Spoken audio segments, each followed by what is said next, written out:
मुस्कुराकर अपने गम को छुपाना सीख ले, डूबती हुई कश्ती को अपनी पार लगाना सीख ले, और कोई नहीं आएगा यहाँ तेरी तकलीफ़ें दूर करने, तो खुद ही अपनी तकलीफ़ों से छुटकारा पाना सीख ले। हेलो एंड हाय एवरीवन, आप सभी लोगों का हमारे इस यूट्यूब चैनल पर स्वागत है। जैसा कि आप सभी लोग जानते ही हैं, लॉकडाउन और कोरोना वायरस को मद्देनज़र रखते हुए हमने एक ऐसी इनिशिएटिव को स्टार्ट किया है जिसका उद्देश्य निराशा से आशा की ओर, अधर्म से धर्म की ओर और जहर से अमृत की ओर लेकर जाना है। तो बने रहिए हमारे इसी इनिशिएटिव के साथ में और बनिए इस इनिशिएटिव का एक बहुत बड़ा अहम भाग। तो ज़्यादा से ज़्यादा लोगों तक हमारी इस वीडियो को पहुंचाने का प्रयास करिए, क्योंकि ये वीडियो अमृत का काम करती है इस जहरीले माहौल को ख़त्म करने का। क्योंकि कोरोना वायरस और लॉकडाउन और फ्रस्ट्रेशन कितना ही जहरीला माहौल है, ऊपर से जहरीला माहौल जो है न्यूज़ चैनल द्वारा और ओवर तरीके से दिखाया जा रहा है। आज मैं मुलाकात करवाता हूं आपकी एक बहुत ही होनहार और एक अच्छे स्टूडेंट मिस्टर विनीत की।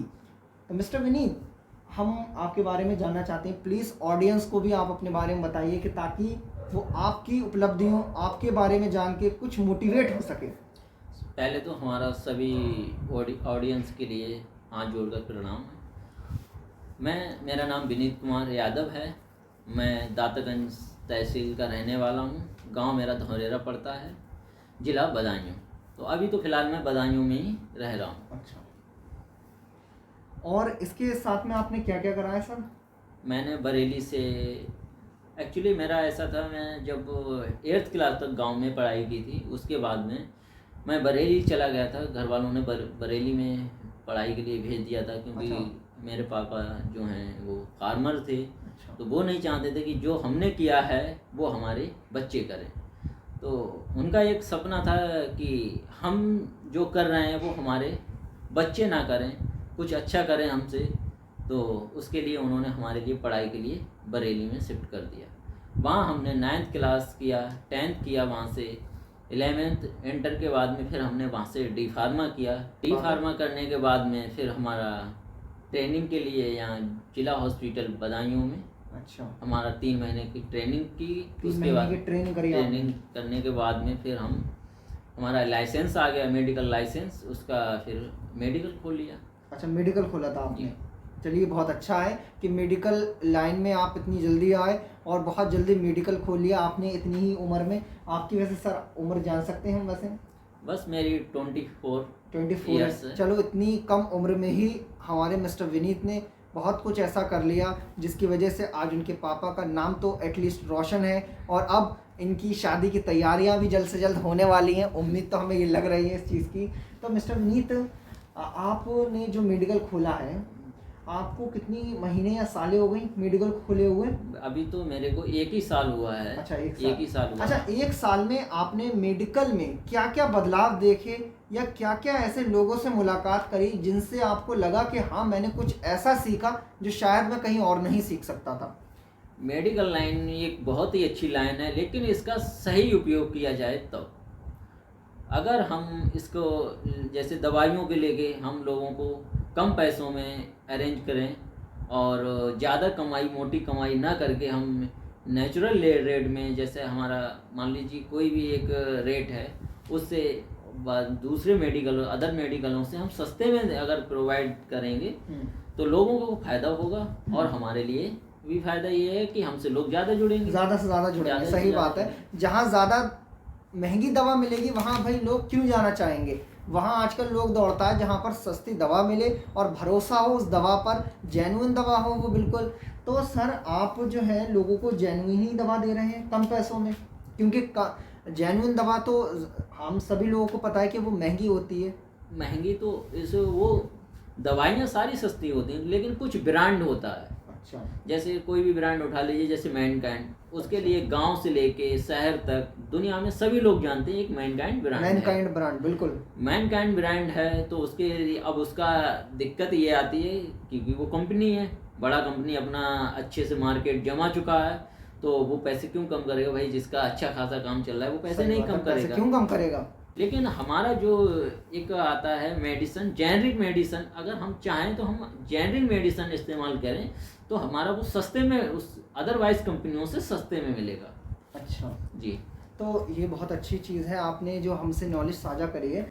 ऐसा बाकी कई हद तक लोगों की बात ये सही है कि आज का जो डॉक्टरी माहौल है जो वो इतना ख़राब कर दिया है कुछ डॉक्टरों को लेके, जैसे कोई भी डॉक्टर होता है तो वो पैसे के लिए मेहनत देता है, इंसान के लिए मेहनत नहीं देता है। अगर उस पर किसी पे गरीब पे कम रुपए हैं तो उसे कहता है नहीं हमारे पास हमारी मेडिसिन महंगी है, फीस चार्ज महंगा है, तो इसके लिए हम पैसे कम नहीं करेंगे और आप दवाई कम करा लीजिए। अगर उसका जैसे उसने 5 दिन का उसका टारगेट है दवाई का, तो आप 3 दिन के लिए लीजिए, 2 दिन का ले लो और आगे आके दूसरे दिन तीसरे दिन फिर ले लेना।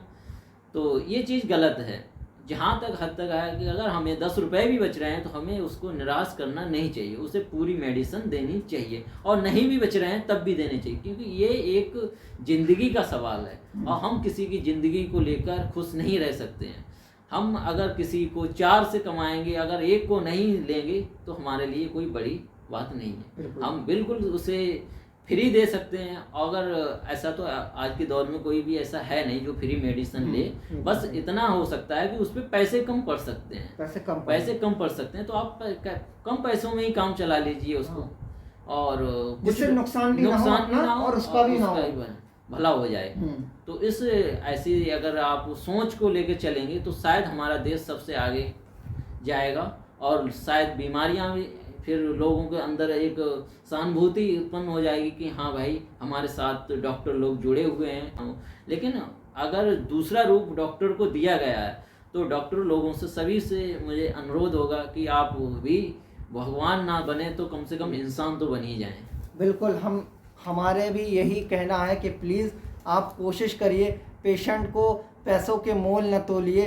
कुछ पेशेंट बहुत ऐसे होते हैं भारत देश में, हम सभी लोगों को पता है मिस्टर विनीत की लोग इतने अमीर नहीं हैं जितने गरीबी बहुत है हमारे भारत देश में।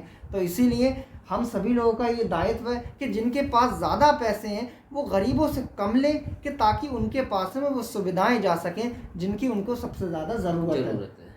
तो मिस्टर विनीत, आप क्या ऐसा काम कर रहे हैं अपने मेडिकल में, या आप भी दूसरों की ही तरह सिर्फ और सिर्फ पैसा कमाने की होड़ में हैं? नहीं, पैसा कमाना एक अलग बात हो गया। पैसा तो हर दुनिया में हर कोई कमाता है, चोरी से कमाता है, चपोरी से कमाता है, नहीं तो कुछ बेईमानी करके कमाता है। लेकिन हम ऐसा नहीं करेंगे। हम वो काम करेंगे कि एक अच्छी सोच को लेके लोगों को अच्छा बनाने के लिए उन्हें समझाना भी है हमें कि हम अच्छा काम करेंगे तभी अच्छे से आगे बढ़ेंगे। हमारे आने वाली जो पीढ़ियां हैं वो भी अच्छे से काम करेंगी, वो भी आगे अच्छे से बढ़ेंगे, तभी बढ़ेंगे जब अच्छी सोच को लेके हम काम करेंगे। पैसे के लिए हम काम बिल्कुल ही नहीं करेंगे। वैसे हम सभी लोगों का डॉक्टरों को बुरा कहने का तात्पर्य नहीं है, हम सभी लोगों का तात्पर्य बस यहाँ पर इस वीडियो को बनाने का ये है कि ताकि जो हमारे डॉक्टर लोग हैं उन सभी लोगों को एक सही दिशा निर्देश दें, और पेशेंट जो उनके दरबार पे आ रहा है या उनके चौखट पर आ रहा है उसे निराश न जाने दें। क्योंकि बहुत से ऐसे पेशेंट हैं जिनके पास में बहुत कम पैसे होते हैं, लेकिन उसके बाद भी वो सिर्फ़ और सिर्फ दवा या तो लेके नहीं जा पाते। क्यों? क्योंकि डॉक्टर उनको बहुत कुछ एक्सक्यूज़ देते रहते हैं कि नहीं, आपके पास पैसे नहीं हैं तो आप ये नहीं ले सकते, आपके पास अगर पैसे नहीं हैं तो आप दवा कम कर दीजिए। तो ऐसा ना कीजिए। अगर पेशेंट के पास पैसे नहीं हैं तो उससे बाद में ले लीजिए या उससे कम कर लीजिए पैसे। कुछ डॉक्टर तो ऐसे भी होते हैं कि इतना हाई डोज एंटीबायोटिक का दे रहे हैं कि बेचारा अब उसे या तो किडनी पे जितनी भी दवाइयां हैं किडनी से होके जाती हैं, किडनी लीवर दो ही पे अटैक करता है। अच्छा। अब जितना हाई डोज देंगे हम, उसे रिलीफ तो मिल जाता है तुरंत के लिए, और किसान भी यही चाहता है यानी कोई भी पेशेंट यही चाहता है कि हमारे लिए तुरंत रिलीफ हो। अगर हमारे पेट में दर्द हुआ तो हम तुरंत ऐसा कोई टैबलेट डॉक्टर से लिखवा लें या कुछ सेकंड में ही बंद हो जाए। लेकिन वो चीज़ गलत है, वो चीज़ गलत है हम सभी लोगों के लिए। हमारे लिए क्या है, डॉक्टर का काम है कि अच्छे से समझाएं कि उसके लिए कि आपके लिए 1 घंटे में दर्द से रिलीफ मिलेगा, हम ये टैबलेट आपके लिए दे रहे हैं। तो उसके लिए डॉक्टर की जो सहमति है उसको भी थोड़ा निर्भर रखें। ऐसा ना करें कि हम 1 घंटे से पहले, अरे डॉक्टर साहब आपने कैसी दवाई दे दी, हमारा दर्द अभी तक बंद नहीं हुआ। फिर डॉक्टर के सामने एक कंडीशन ये आती है कि वो सोचता है यार मरीज भी परेशान है और ऐसा मतलब हाई डोज दे दीजिए कि इसको तुरंत रिलीफ मिले। तुरंत उसे रिलीफ मिल ही जाता है, लेकिन उसके साथ 1 साल बाद कोई घटना घटित हो या 2 साल बाद हो, तो उसके लिए पेशेंट तो भूल ही जाता है कि हमने क्या खाया था 1 साल पहले और क्या हमारे साथ में घटना घटित घटित हुआ। हुई थी। उसे उससे कोई लेना देना नहीं। उसने 1 साल पहले जो भी खाया था, उसने 1 साल के बाद उसके लिए नुकसान दिया। तो हाई डोज जो होती हैं पेशेंट्स के लिए भले ही जल्दी के लिए उन्हें रिलीफ दे दें, लेकिन वो आने वाले वक्त में उनके लिए घातक कहीं ना कहीं साबित होती हैं। कहीं ना कहीं उनकी किडनी को डैमेज करने, उनकी लिवर को कहीं ना कहीं डिसऑर्डर करने में बहुत ज़्यादा अहम भूमिका अदा करती हैं। तो मिस्टर विनीत, जैसा कि कोरोना वायरस का माहौल चल रहा है, तो क्या आपने अभी तक किसी कोरोना वायरस पेशेंट को डील करा?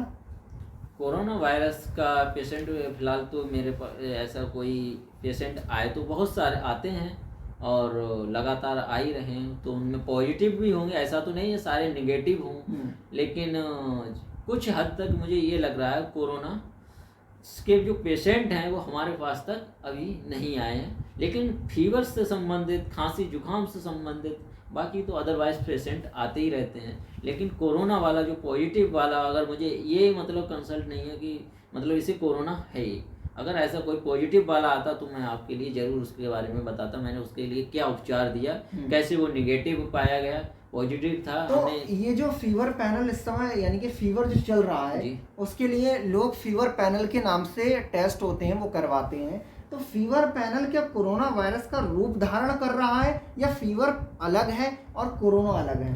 फीवर अलग चीज़ है, कोरोना अलग चीज़ है। उससे फीवर से हमें जोड़ना नहीं है कोरोना को, लेकिन उसके लिए लोगों को ये आता है, अरे मुझे खांसी हो गया, बहुत लंबे समय से खांसी तो लोगों को चलता है। कुछ लोग स्मोकिंग करते हैं तो उनके लिए लंबे समय से खांसी हो जाता है। टीबी के मरीज होते हैं उनको भी खांसी, ट्यूबरकुलोसिस का तो ये चलता ही रहता है क्योंकि सांस में लेने में दिक्कत। लेकिन उनके लिए थोड़ा सा सेफ यही रहेगा कि वो ज़्यादातर हमारा जैसे अभी ये माहौल कोरोना का चल रहा है तो अपना घर पे ही अपने जीवन को यापन करें और बाहर ज़्यादा घूमना फिरना गलत मतलब साबित हो सकता है, क्योंकि उनके लिए जो इम्यूनिटी होती है उनकी वो कम हो जाती है। उनके लिए कोई भी बीमारी जल्दी पकड़ सकती है, अगर कोई भी बीमारी उनको जल्द से जल्द पकड़ लेगी। इसलिए उनके लिए अपने घर पे ही रहना सुरक्षित है। और उनके लिए जो भी मेडिसिन है अपना, और कुछ चीज़ें जैसे किसी को सांस की प्रॉब्लम है तो वो स्मोकिंग ना करे। अच्छा बेस्ट उसका सबसे अच्छाई उसकी इसी में कि वो स्मोकिंग ना करे। और कुछ लोगों आदी हो जाते हैं कि अरे मेरे पेट में गैस मर रहा है, स्मोकिंग करने से पेट का गैस खत्म हो गया, लेकिन ये चीज़ गलत है। जो चीज़ गलत है उसे हम गलत ही कहेंगे, ऐसा नहीं है। स्मोकिंग करने से अगर ऐसा सारा होना लगे तो मेडिकल बंद होगी, स्मोकिंग करना शुरू कर देंगे। सही बात है, फिर तो हम भी स्मोक करना शुरू कर देंगे अगर ऐसे ही हालात बने रहे तो मिस्टर विनीत, लास्ट में आप क्या ऐसा मैसेज देना चाहते हैं युवाओं को, या आने वाले जो युवा हैं वो डॉक्टर की श्रेणी में आएंगे या फिर वो फार्मासिस्ट बनेंगे, तो उनके लिए आपको क्या विचार है कि ताकि वो कुछ सीख सकें आपसे? जैसे मैं ये नहीं कर रहा कि सारे लोग डॉक्टर ही बनेंगे, उसमें सभी जुड़े हुए हैं। अगर जो डॉक्टर बनना चाह रहे हैं तो उनसे मैं यही कहना चाहूँगा कि एक डॉक्टर होने के नाते वो सही से इलाज करें और एक इंसानियत का रोल अदा करें जी बिल्कुल। अगर कोई फार्मेसी लाइन में जाता है तो उससे मैं यही गुजारिश करूँगा कि वो मेडिसिन को लेके लोगों को अच्छे से बताए कि ये मेडिसिन आपको घातक हो सकती है। अगर ऐसा तो है नहीं कि उसने सारी चीज़ें पढ़ी हैं, उसको सारी चीज़ों के बारे में मालूम है, तो लोग जो इससे वंचित हैं तो उनके लिए समझाएं कि ये मेडिसिन आपके लिए नुकसानदायक हो सकती है ज़्यादा लंबे समय। चलिए, बहुत बहुत धन्यवाद आपका कि आपने अपना कीमती समय हम लोगों को दिया और हम सभी लोग आपके विचारों से बहुत ज़्यादा लाभान्वित हुए हैं सर। और हम आशा करते हैं कि आप सभी लोग इस वीडियो को पूरा देखेंगे और यहाँ तक कि इसको शेयर करेंगे ताकि उन लोगों तक ये वीडियो पहुँच जाए जिन लोगों के कान और आँख दोनों बंद हैं। तो इसीलिए हमारा सभी लोगों का दायित्व ये है कि अच्छी चीज़ों को ज़्यादा से ज़्यादा सोसाइटी में फैलाने की कोशिश करें और अपनी इम्यूनिटी पे काम करें। ज़्यादा से ज़्यादा तुलसी का सेवन करने की कोशिश करें। सुबह में तुलसी के 2 से 4 पत्तों को डेली चबाएं, उससे ज़रूर आपकी इम्यूनिटी पे बहुत ज़्यादा फ़र्क पड़ने वाला है। और उसके साथ आप दालचीनी है, और हल्दी पाउडर है, पानी में डाल के उबाल के अच्छे से छान के 1 गिलास पी सकते हैं। उससे ये है हमारे पूरा दिन का जितना भी एक इम्यूनिटी मिलेगी, उससे बीमारियों से लड़ने के। हल्दी तो वाकई में बहुत ही हाँ, अच्छा रोल अदा करती है सही बात अपना, काफ़ी बीमारियों में आती है और उसके लिए फिर हमारा मतलब बीमारियों से बच सकते हैं। कुछ नहीं, हम थोड़ा सा कुछ % दवाइयों से बचेंगे और दवाइयों से बच जाएंगे तो शायद हम कुछ अच्छा कर पाएंगे। मैं ये नहीं कहता हूँ कि सारे लोगों को दवाइयाँ ही खानी चाहिए, कुछ अच्छा अपने घर पे भी इस्तेमाल करना चाहिए, ताकि दवाइयों से बचोगे, कुछ पैसा बचेगा तो बच्चों को अच्छी परवरिश देंगे और पढ़ाई भी अच्छे से हो सकती है। बहुत बहुत धन्यवाद कि सर आपने अपना कीमती वक्त दिया, और हम सभी लोगों का ये दायित्व है कि हम सभी लोग इस पर कोशिश करें ज़्यादा से ज़्यादा चलने की और दूसरों तक इस वीडियो को पहुंचाने की। आशा करता हूं कि आप सभी लोग अपना ख्याल रखेंगे, और चलता हूं इसी उम्मीद के साथ में कि हम दोबारा एक नई आशा, एक नई किरण को दोबारा से जगाएंगे आप सभी लोगों के सामने। तो धन्यवाद, जय हिंद और जय भारत।